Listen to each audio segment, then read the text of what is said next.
I am the Tofu Golem. Please enjoy the video. You start by unplugging the keyboard and placing it on a padded surface. This protects caps and stabilizers. Use a keycap puller suited to your key profile. Ring pullers grip the cap sides. Wire pullers avoid wobble on low-profile keys. Once you have a puller, take a quick photo of the layout. This saves time later. Remove larger keys first if you see stabilizers, and pull straight up with steady force to avoid bending stems or breaking plastic. Now focus on the middle work.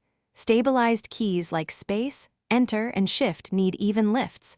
Unclip or tilt one side slightly, then remove to avoid snapping the stabilizer housings. While caps are off, clean switch tops and stems with compressed air or a 70–90% isopropyl wipe. A soft brush dislodges grime around the switch. Check keycaps and stabilizers for wear or broken clips. Replacing a faulty stabilizer prevents future rattles and misalignment. To finish, align each keycap on its corresponding stem and press straight down until you hear or feel a click. Start with stabilizers, seating both clips before fully pressing the cap. Once reinstalled, test key travel and sound. Uniform resistance means success. If a key feels sticky or wobbly, remove the cap and inspect for debris or a misaligned stabilizer, then reseat.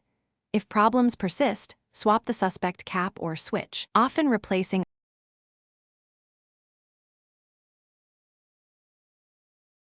Thanks for watching. Consider subscribing if we helped you today.